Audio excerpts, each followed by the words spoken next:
BC 597년 바벨론 2차 침략 때 에스겔이 바벨론의 포로로 끌려갔는데, 포로로 끌려온 지 12년째 되는 해, 예루살렘에서 도망온 누군가가 고국의 상황을 알려주는데, 예루살렘이 바벨론 왕의 손에 완전히 넘어갔다는 겁니다. 나라가 망한 이런 상황에서 하나님께서 에스겔로 하여금 하나님의 말씀을 전하게 하시는데, 오늘 말씀에 보니까 하나님께서 에스겔에게 환상을 보여주십니다. 골짜기에 마른 뼈들이 질비하게 쌓여져 있는 환상을 하나님께서 에스겔에게 보여주셔요. 하나님이 물으십니다. 에스겔아, 이 뼈들이 어떻게 될 것 같으니? 에스겔아, 이 뼈들이 살 수 있겠느냐 물으셔요. 에스겔이 대답하는데 주께서 아시나이다 대답합니다. 어떻게 될지 자기는 모른다는 거예요. 골짜기에 질비하게 쌓여져 있는 마른 뼈는 무엇이냐? 11절 말씀에 보니까요, 이 뼈들은 이스라엘 온 족속이라. 골짜기에 질비하게 쌓여져 있는 마른 뼈, 그것은 바벨론의 침략으로 완전히 망해버린 이스라엘의 비참한 현실을 보여주고 있는 겁니다. 그런데 보십시오. 5절에 보니까요, 주 여호와께서 이 뼈들에게 이같이 말씀하시기를 내가 생기를 너희에게 들어가게 하리니 어떻게요? 너희가 살아나리라. 마른 뼈들이 살아난다는 겁니다. 마른 뼈는 바벨론의 침략으로 완전히 망해버린 이스라엘의 비참한 현실을 말하는 거니까, 마른 뼈가 살아난다는 것은 이스라엘이 살아난다는 겁니다. 우리가 어떤 신앙으로 살면 마른 뼈들이 살아나는 것처럼 그런 하나님의 능력을 우리 삶 가운데, 우리 가족에게, 우리 자녀들에게, 우리 부모 형제들에게, 우리가 어떤 신앙으로 살면 마른 뼈들이 살아나는 하나님의 능력을 경험할 수 있을까? 에스겔서 말씀을 통해 하나님의 말씀을 전하려고 하는 겁니다. 오늘 말씀에서 마른 뼈들이 어떻게 살아날 수 있었느냐? 어떻게 살아났어요? 하나님의 말씀을 듣고, 하나님의 말씀을 듣고 마른 뼈가 살아나요. 4절에 그러십니다. 너희 마른 뼈들아, 어떻게 해요? 무엇을요? 여호와의 말씀을 들을지어다. 너희 마른 뼈들아. 마른 뼈를 향해 하나님의 말씀을 들으라고 선포를 하셔요. 결국 마른 뼈가 살아나는 하나님의 능력을 경험하려면 하나님의 말씀을 들어야 되는 거죠. 여러분 기억하셔야 돼요. 무엇으로 살아나느냐? 하나님의 말씀으로 살아난다. 그런가 하면 에스겔서 36장에 보면 하나님께서 말씀하시는데, 황폐한 땅을 에덴 동산으로 만들어 주겠다고 36장에서 하나님이 말씀을 하셔요. 이 땅이 황폐하더니 이제는 에덴 동산같이 되었고, 에스겔서 36장에 있어요.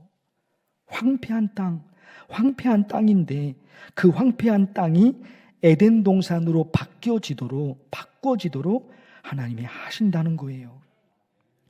그런데 조건이 있어요. 그 에스겔서 36장에 조건이 있습니다. 36장 37절인데 이거예요, 이거. 그래도 이스라엘 족속이 이같이 자기들에게 이루어지기를 내게 어떻게 해요? 구하여야 할지라. 하나님께 기도해야 된다는 거예요. 이 말씀의 의미가 뭐예요? 황폐한 땅을 에덴 동산으로 만들어 주시겠다고 하나님이 말씀하셨는데 그 축복이 자기의 삶 가운데 이루어지기 위해서는 그렇게 해달라고 하나님께 기도해야 한다는 거예요. 그러니까 성경에 그런 말씀이 기록되어 있지만 우리가 기도하지 않으면 그런 축복을 받을 수가 없어요. 마른 뼈들이 살아나는 것처럼 황폐한 땅이 에덴 동산으로 살아납니다. 그게 36장의 말씀이에요. 그런 조건을 지금 하나님께서 말하고 계시잖아요. 그런 은혜의 말씀이, 그런 축복의 말씀이 성경에 기록되어 있지만 그렇게 해달라고 하나님께 기도하지 않으면 하나님이 안 하신다는 거예요. 안 하신다는 거예요. 결국 첫 번째와 두 번째를 묶으면 그게 뭐예요? 첫 번째와 두 번째를 묶으면 첫 번째는 하나님의 말씀으로 살아나요. 두 번째는 기도해야 된다는 거예요. 그러니 첫 번째와 두 번째를 묶으면 그게 뭐예요? 날마다 큐티, 날마다 기도해요. 매일매일 하나님의 말씀을 읽고 매일매일 그 말씀으로 기도. 그러면 마른 뼈들이 살아나는 하나님의 능력을 경험할 수 있다. 이게 에스겔의 말씀이에요. 마른 뼈가 어떻게 살아납니까? 말씀으로. 하나님의 말씀으로 마른 뼈가 살아납니다. 어떻게 황폐한 땅이 에덴 동산으로 바뀌어집니까? 그렇게 해달라고 기도하라는 거예요. 그러니 날마다 큐티, 날마다 기도. 재작년 2021년 우리 교회 표어가 뭐예요? 날마다 큐티, 날마다 기도하는 교회. 21년 표. 작년 표는 뭐예요? 날마다 큐티, 날마다 기도로 하나님을 만나다. 날마다 큐티, 날마다 기도. 그걸 2년 동안 부르짖었던 거예요. 그런데 오늘 에스겔서 말씀해 보니까 마른 뼈들이 살아납니까? 살아납니다. 황폐한 땅이 에덴 동산으로 바뀌어집니다. 거기에도 날마다 큐티, 날마다 기도가 거기에도 에스겔서에도 지금 있는 거예요. 우리 이런 기도 매일 하나님의 말씀을 읽고 매일 그 말씀으로 기도하겠습니다. 그러하오니 마른 뼈들이 살아나는 기적을 내 삶에도, 황폐한 땅이 에덴 동산으로 바뀌어지는 기적을 내 삶에도 만들어 주옵소서. 이런 기도. 거기다가 에스겔서 47장 이 말씀에 보면 하나님께서 에스겔에게 환상을 보여주셔요. 또 한 가지 환상. 성전에서 물이 흘러나와 그 물이 흘러 바다로 들어갑니다.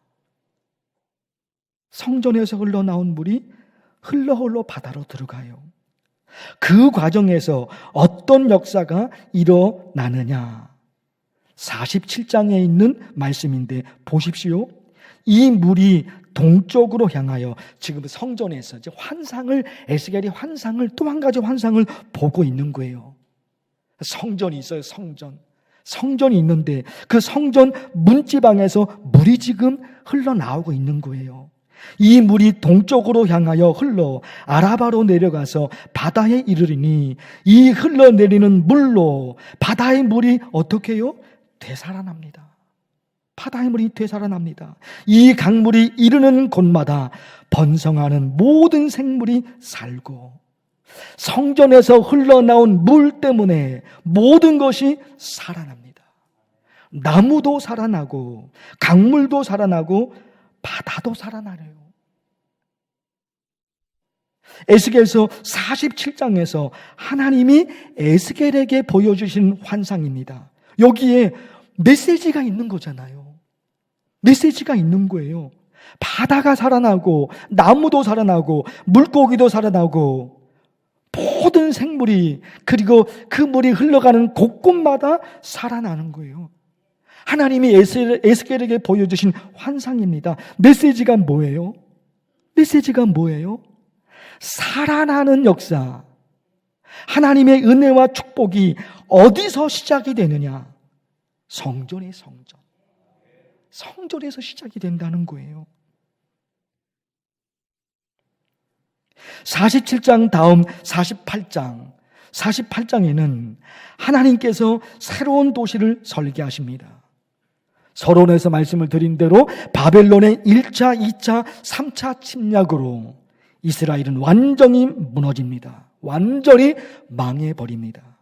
그런데요, 에스겔서 48장에서 하나님께서 새로운 도시를 건설합니다. 새로운 도시. 이스라엘이 완전히 망해버렸잖아요.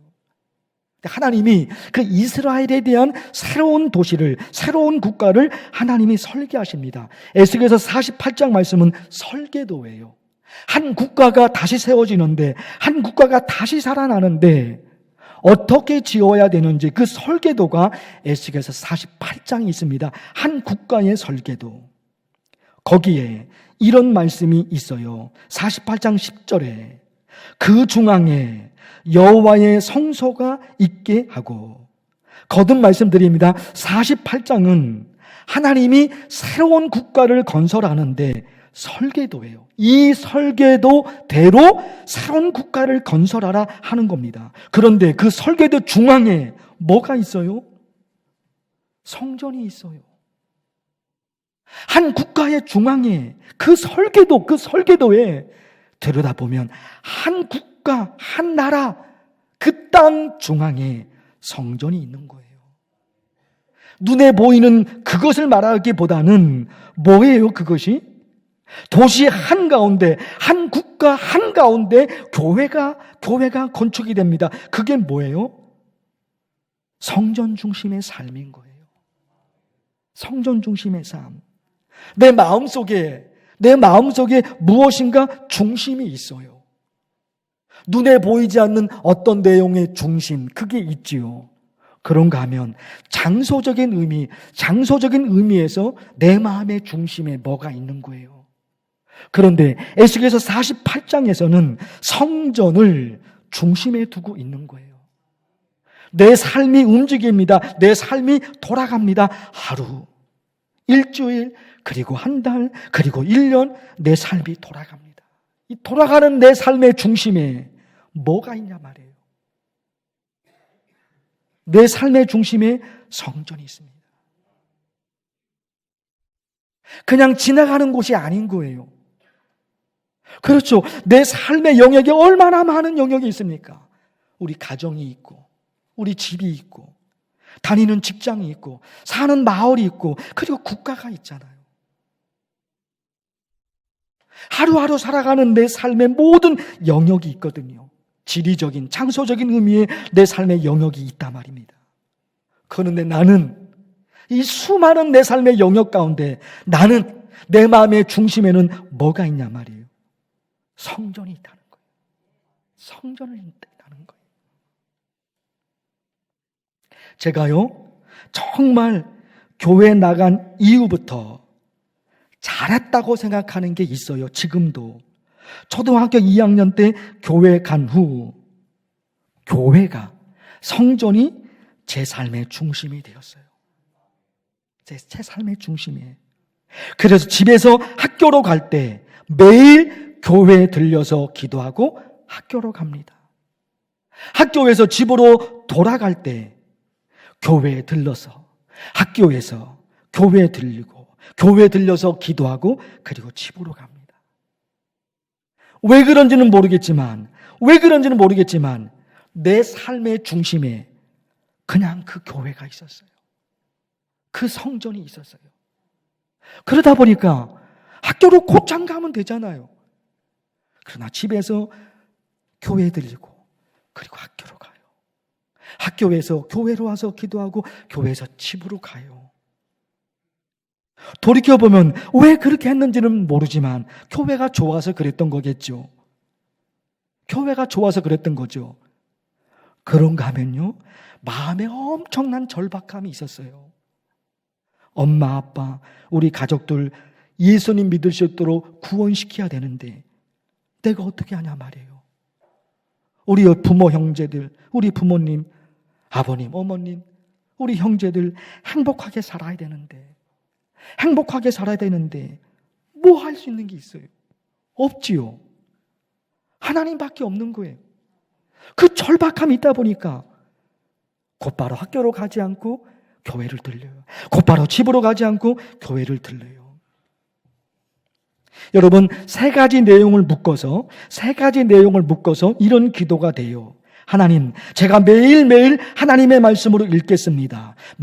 말씀 중심의 삶을 살겠습니다. 그러하오니 마른 뼈가 살아나는 기적을 제게도 보여주세요. 하나님, 제가 매일매일 하나님의 말씀으로 기도하겠습니다. 기도 중심의 삶을 살겠습니다. 그러하오니 마른 뼈가 살아나는 기적을 내게도 보여주세요. 하나님, 제가 매일매일 성전을 바라보면서 성전 중심의 삶을 살겠습니다. 그러하오니 내 삶에도 마른 뼈가 살아나는 기적을 보여주세요. 그리고 있잖아요, 에스겔 개인에 관한 말씀을 보고 싶습니다. 1장 1절의 말씀인데, 30째 해 넷째 달 초 닷새에 내가 그발강가 사로잡힌 자 중에 있을 때에 에스겔이 25살 그 젊은 나이에 바벨론의 포로로 끌려가서 지금 5년이 지났습니다. 그래서 그의 나이가 30살이에요. 25살에 끌려간 거예요. 5년 지나서 지금 30살이 되었습니다. 젊은 나이에 나라가 망해서 다른 나라의 포로로 끌려가서 삽니다. 어떻게 사냐 말이에요. 그러나 그 다음 말씀에 보니까 하늘이 열리며 하나님의 모습이 내게 보이니. 여러분, 이런 말씀이 있어요. 그 발강가에 사로잡힌 자 중에 있는 거예요, 거기 지금. 그런데 갑자기 하늘이 열리며 하나님의 모습이 보입니다. 하나님이 하늘문을 열어주셨어요. 그 순간 에스겔은 무엇을 알았을까요? 지금은 그발강가, 바벨론의 그발강가, 거기에 지금 노예로 붙잡혀 있는 거예요. 포로로 붙잡혀 있는 거예요. 그런데 하늘이 열려요. 그 순간 에스겔은 뭘 알았을까요? 포로로 끌려온 세상 현실이 다가 아니구나. 하늘이 있었구나. 포로로 끌려온 이 세상 현실이 다가 아닌 거예요. 하늘이 있었던 거예요. 하나님이 나를 기억하고 계셨구나. 포로로 끌려온 나를 하나님이 알고 계실까? 포로로 끌려온 나를 하나님이 기억하고 계실까? 이게 자신이 없는 거예요, 이게. 그런데 하늘이 열려버렸어요. 그 순간, 하나님이 나를 기억하고 계시는구나. 이런 걸 알게 된 게 말이에요. 에스겔은 아버지가 제사장이었고 또 자기도 제사장이 될 사람입니다. 그러기에 보세요. 아버지가 지금으로 얘기하면 목사고 그리고 자기도 목사가 될 사람이에요. 그러니까 뭐가 연결이 돼요? 그래서 누구보다도 하나님에 대해서 잘 알고 있었어요. 에스겔이 목사가 될 사람이니까 누구보다도 하나님에 대해서 잘 알고 있었습니다. 그러나 전에는 하나님에 대해서 지식으로만 알았는데 이제는 아니에요. 전에는 지식으로만 하나님을 알았는데 이제는 아닙니다. 자기의 눈으로 하나님의 영광을 받고 자기 귀로 하나님의 음성을 들었고 자기 몸으로 하나님의 권능을 받았습니다. 전에는 지식으로만 글자로만 알았는데 이제는 아니에요. 자기 눈과 자기 귀와 자기 몸이 하나님을 경험했단 말입니다. 그래서 거기서도 살 수 있는 거예요. 이런 기도를 하고 싶어요. 하나님, 에스겔이 지식으로만 하나님을 알았는데 이제는 자기 눈과 자기 귀와 자기 몸으로 하나님을 경험했습니다. 하나님, 저도 지식으로만 하나님을 아는 것이 아니라 내 눈이, 내 귀가, 내 몸이 하나님을 경험하게 하옵소서. 포로로 있는 에스겔을 찾아가신 하나님, 힘든 상황에 있는 저에게도 찾아오셔서 에스겔에게 쏟아 부으셨던 모든 은혜와 축복을 제게도 주옵소서. 기도하겠습니다. 하나님 아버지, 하나님의 말씀을 들었습니다. 이 한 주간 동안 에스겔서 여기에 담겨져 있는 하나님의 말씀을 기억하고 우리 그런 삶을 이 한 주간뿐만 아니라 저 천국에 도착할 때까지 이런 신앙으로 우리 살아가게 하옵소서. 예수님의 이름으로 기도하옵나이다. 아멘.